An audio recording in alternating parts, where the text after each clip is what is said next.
So if you have an old Elecraft K3 and you get an error 12 or ERR 12 on the screen, what happens is it throws the 100 watt PA, which I've got sitting over here amongst my junk, down into low power mode. And what you'll see here is the PA, these last 6 pins, you can tell they're black because they're not shiny like the other ones, right?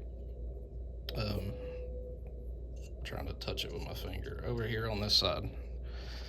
So what happens after a while, those get hot. I'm sure somebody was FT8ing on this rig or something like that, and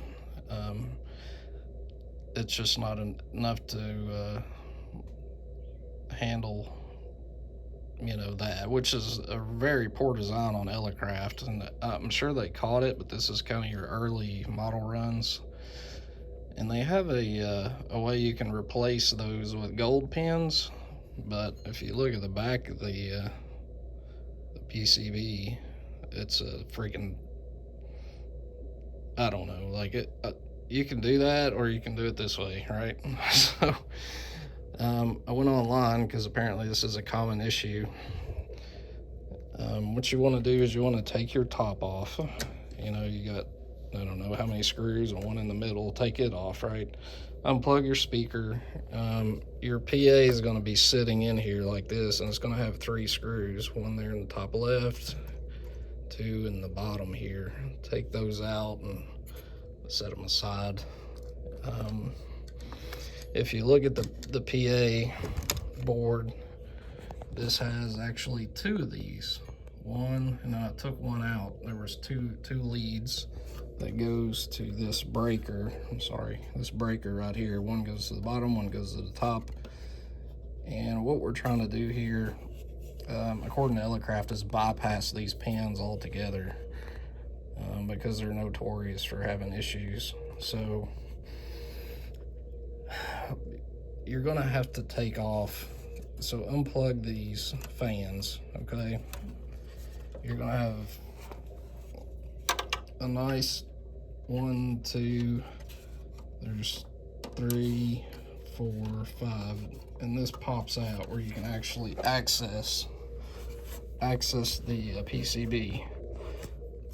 This board right here is what you're gonna, it's got one, well, I'm sorry, the screw that you take out of the bottom fan back here kind of mounts to this, okay? Once you take it out, this pops right out, okay? So you're not gonna have any wires. Let's see if I can show you here. You're not gonna have any wires down here or up here. You're not gonna see any wires. So this is a modification. What you wanna do is you wanna pull this board out, this PCB out, and you want to run a little heavier gauge wire over to the leg of that ferrite leg over there, or I'm trying to think what you would call it, but it's right there. It's basically a toroid, okay? It looks like crap because it's hard to get to. My solder, I don't really care. I'm not a professional. I don't do this for a living. It's gonna go into this bottom hole, and I'm shaking so bad, sorry.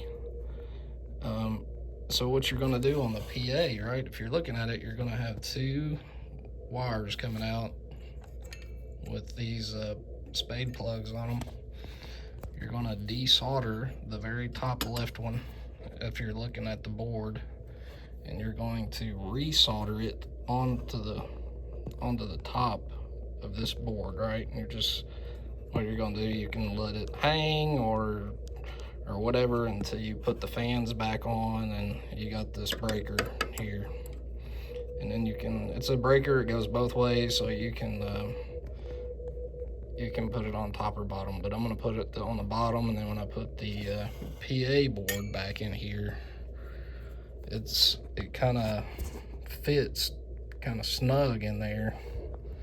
Then we'll put the 3 screws back in, and hopefully it works. But there's nothing online. I mean, there's one article online.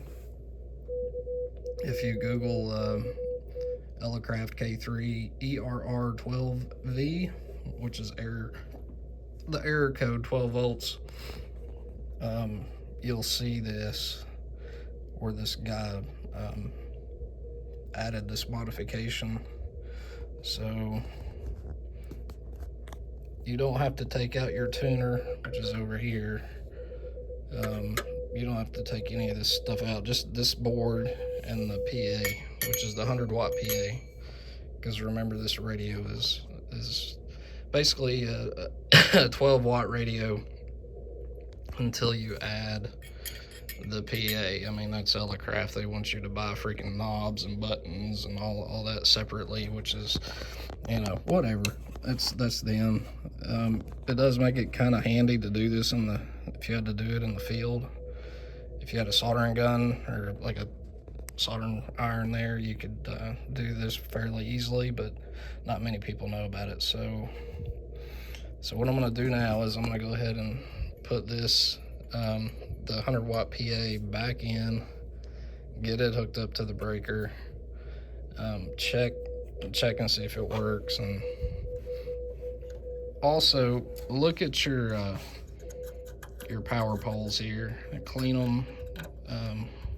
I was able to get a Q-tip in there with deoxit, you know, make sure they're not dirty, and check all your power leads, and obviously initially check your power supply first at home. That would eliminate this problem. If you've got a power supply that's dropping voltage under load, then there could be a problem, you know what I mean? So for me, I've got a FTDX10 over here I'm using. It works great, solid rig. So I know it's not the power supply, so yeah, this is just something maybe to help you guys with. And if this works, then I guess I'll post it. If it don't work, it looks like I'm back to the drawing board, right? But the whole thing we're trying to do is we're trying to bypass these flimsy ass pins that they put on here, silver pins that are kind of thin. You can see where they've gotten warm and discolored. So all right guys, I'll catch you later.